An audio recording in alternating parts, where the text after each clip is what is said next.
Hello to everyone out there and welcome back to my channel with another 31 days of tarot video. Today we are looking at 3 days of this challenge. Day 21, 22, no, day 22, 23 and 24. And the prompts for those 3 days were the top 5 tarot decks of 2010 until 2019, the same with the top 5 oracle decks in that time, and the top 5 tarot books in that time. I thought I'd do all of those together because in terms of tarot books, I'm not really a huge tarot book reader. I love to read, and I want to read some tarot books this year actually. But in terms of reading a lot of books, I haven't in the last 4 years while I um since I do all the cartomancy and divination stuff. I will read, I'm the person that reads the guidebook of each of the decks that I have, if there is a guidebook with that deck, not those little white books, because those typical RWS keyword meanings I know myself. But if there is a real guidebook with that, I will read those, and I love some of the little bits and bobs in there. Um, but in terms of a real tarot book, I haven't read a lot. So that's that. And in terms of tarot decks, I can't show you a lot of tarot decks of that decade for me, because my top 5 decks for that decade would probably be the decks that I talked about already in my top 5 tarot of 2019. Because I have other tarot decks in my collection, but either I haven't worked with them enough to say that these are my top 5 tarot decks for that decade, or for those 4 years that I have worked with tarot. And they're fairly new in my collection.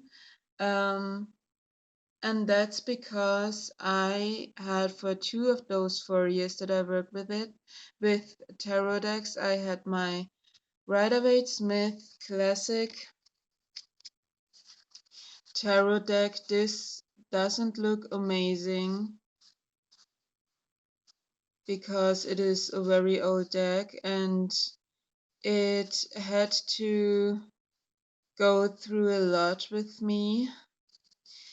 And the other deck that I had was the Tarot of Vampires by Ian Daniels. So the Rider-Waite-Smith is my Oracle deck, Tarot deck. Why did I say Oracle deck? My Tarot deck of the decade, because that's what it started.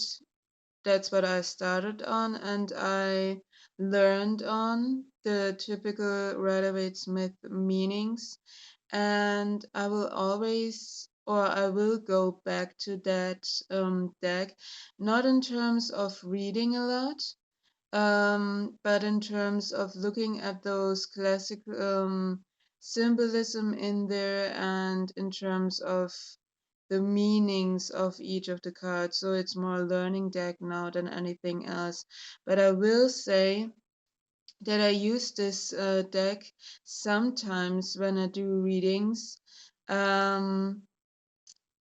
If I want, because I find that these images are classic. So even if you have a client, I say, or a person that you're reading for, which doesn't know a lot about tarot, those images, they most of the time saw some of them. And you can really say how you got to the classic interpretation, to the RWS interpretation, RWS interpretation, because there's the classic symbolism on these cards. So it is good for someone who doesn't know how you got to the interpretation to have the classic image, and you can explain then, well, look, there is this guy and he looks really happy and he has all those cups down there, but maybe he did drunk too much or something like that. Oftentimes with the swords, here's the Nine of Swords, you see how this person is in its bed and it's like in a nightmare position or an anxiety position. There's a lot going on in the head, something like that. So you can really explain how you got to the interpretation on these cards. Of course, there's a lot of decks out there with great symbolism in the cards and with great interpretations, and I love to work with those. But I think for someone who has really no clue about tarot, I love to use this one with those people, because I find I can explain a lot better with those classic interpretations if I'm using the classic Rider-Waite-Smith interpretations, of course. So this was a lot of rambling and I didn't show you really a lot, did I? So now we come to the top 5 oracle decks. For me in this decade, in the last decade, I should say. And with Oracle, it was easier for me because I started actually using Lenormand and Oracle decks. So I did work with a lot of Oracle decks, a lot in those 4 years. So I had some decks to choose from. The first one, we're starting with the smallest deck, and we're ending with the biggest deck of those 5. Is this deck? This is the Namaste Blessing and Divination cards from by Tony Carmine Salerno. And this I used a lot on Instagram when I had the time to do postings on there, because I love Tony's artwork. I love how they look on camera, how they look in those photos, and I use them to do pick a card readings on Instagram, so they could decide which image they wanted, and then they got the message from the back of that card and another oracle card that I paired with those. But I love Tony's artwork. I'm not a huge fan of the classic Christian angel idea, and Tony does some of her artwork around that um, topic, but a lot of those who are in this deck aren't. There are a lot earthy, tree-based artwork. There is a lot of earthy, tree-based artwork, except for that one maybe. And flower-based artwork in there, and I love how that looks. There are some like this, but I think that's really okay. It is more of a nice washing deck, an affirmator deck, I should say. But I love this artwork. You can get so much out of the artwork alone. And the nice washing messages in there. Oftentimes, the outcome of those messages is you get a blessing and everything will be fine. But you can find in there that they at least acknowledge the shadow sides and the challenging times in our lives. So, for a nice washing deck, it acknowledges the shadow in life as well. So that's really nice thing. That's a really nice thing for that, for this deck. So the next one, this is a mess here, right here now. Oh, right now here in my room. A lot of open card boxes, guidebooks, decks. Okay. The next one is this beauty right here.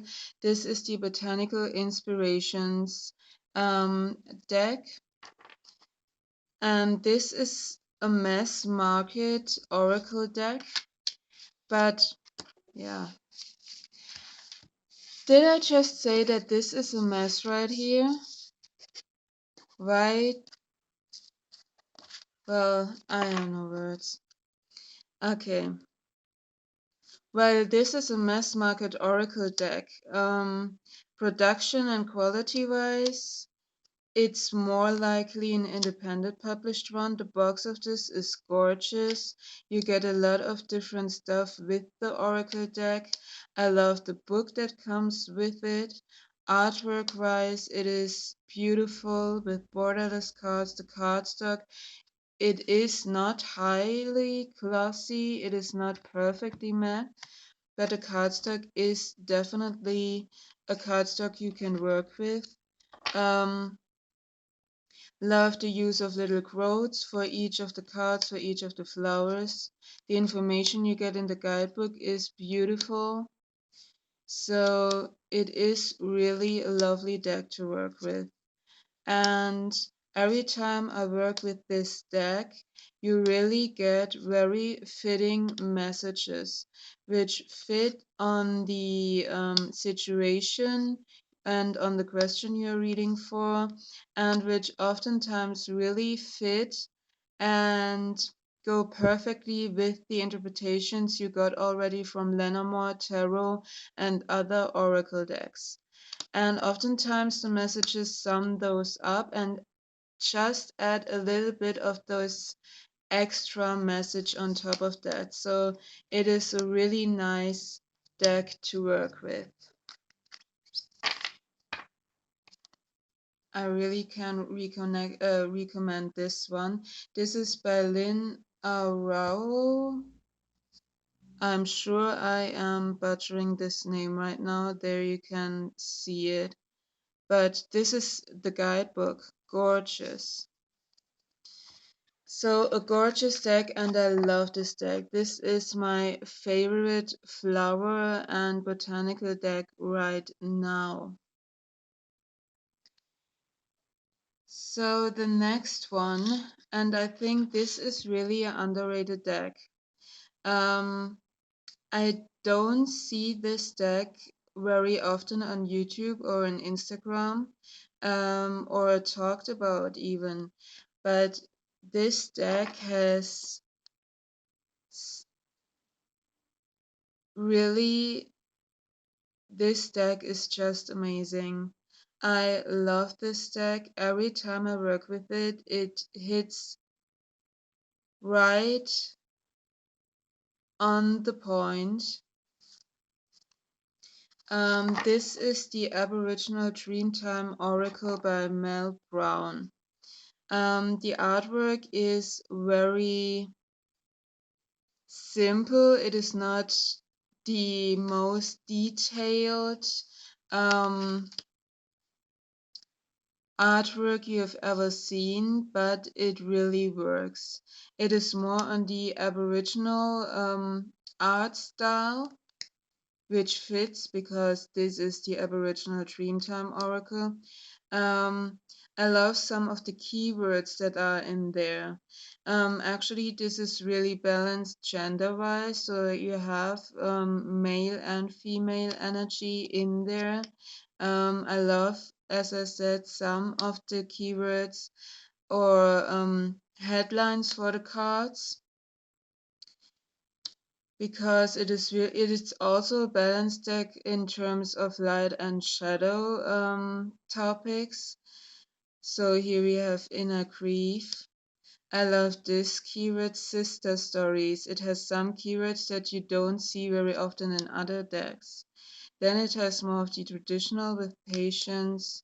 It has Earth Mother and Father of the Skies in there as well. I love this image for sorrow. And as you can see, you have in the front the colored, colorful Aboriginal artwork style, simple drawings for the keyword. And in the background, you have those different black and white photographs. And oftentimes it has a really interesting combination of those, like in this one. You have like an flower in the background with all those different things, and then this blue sorrow, and how those two interact with each other is sometimes very interesting. So in this deck, it is really good to not only look at the actual artwork, but also look at the photograph in the background and how they interact with each other.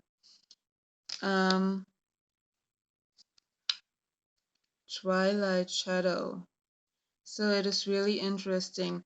And what I love about this deck so much is that every time I work with it, it really hits the nail on, really dives deep into it. It's really spot on. So it gives you the answer that you need at that moment. And it's not afraid to dive deep with that and to acknowledge or bring you to look at your shadows or to look at those things that you maybe don't want to look at. But also the guidebook on this one is amazing, because you have, for each of the cards, you have a divinatory interpretation meaning, but you have also a story that goes with the topic of the card and the card meaning. And you can get so much out of the story with each of the cards. In terms of interpretation meanings, of lessons to be learned. Um, it is really a nice one. And I talked about that as well in another video, in my best deck for journaling. This was it, because of the stories. It really dives deep, and you can really dive deep into the meaning and into the card and into that story and journal and put your head around it. It is amazing. So I think this deck should get more attention that it gets right now. Even if it's an older deck, I think it is not a brand new deck, but it is amazing. So that was that one.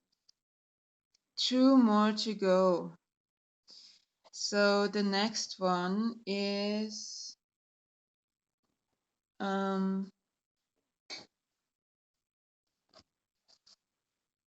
this beauty right here. This is the Nature's Whispers Oracle by Angela Hartfield and the artwork by Josephine Wall. And this was one of my first Oracle decks, because I really love Josephine Wall's artwork. It is very detailed. And there is a lot going on in each of the cards. but it really adds to the meaning and the interpretation of the card, of the keyword. You can really let your intuition um, free with this artwork, and all those details are amazing. So this is a card. There's a lot going on in this card. It isn't a deck that you can. I mean, you can, but the real potential of that deck is to use when you really have time to sit there with the card and look what your intuition has to say about the image. Maybe do some path working and really dive deep into the images. It is so amazing what you can get out of. Um, but you can also use this if you don't have the time to do it, or if you just want to get a quicker um, message out of it. It also works because of the keywords. Um, And oftentimes there's one detail or one thing that really jumps out of the image, and that's the thing that really gives you the message you need at that moment. So it works both ways. But I just love, love, love Josephine Wall's artwork in this. And there are other decks out there with their artwork, but I found that this deck works the best for me. So this was the Nature's Whispers Oracle. And the last one, and this is the Awakened Soul Oracle by Ethony,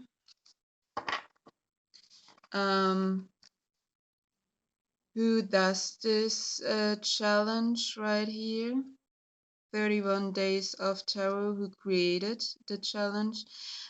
This is her oracle deck, or one of her oracle decks. And this has a very own style. As I said, I have a few oracle decks in my collection, and there's only so much of variety that you can get with oracle decks in terms of, not in terms of art style or in terms of topics that they are built around, but in terms of how they in terms of the energy of them, I think. This one is a very special one because this is the only deck, oracle deck in my collection that has this special energy of it is really clear, it is really direct with the messages, and it kicks you in the butt and really gets you to do something. About your problem and to yeah, go out there and do something. So, and this is the energy that this deck has for me, and I think it fits perfectly with Ethony's writing style, Ethony's interpretation style. If you look at her Oracle Wednesday, and I love this deck for that. I love some of the artwork is just gorgeous as well. Um, and this is a very unique deck, and I love it therefore for its unique energy in my collection. To get a really precise and clear answer, and to get that kick in the butt that, if we're really honest with us, most of us need at some point to do to really do something. So this was it. My top tarot and oracle decks of the last decade. Another thing that I want to talk about, I didn't post a video yesterday. Yesterday was the topic of the favorite 3 card tarot spread that we have. I'm more of a free flower, I think, with how I lay the cards out and how I interpret them.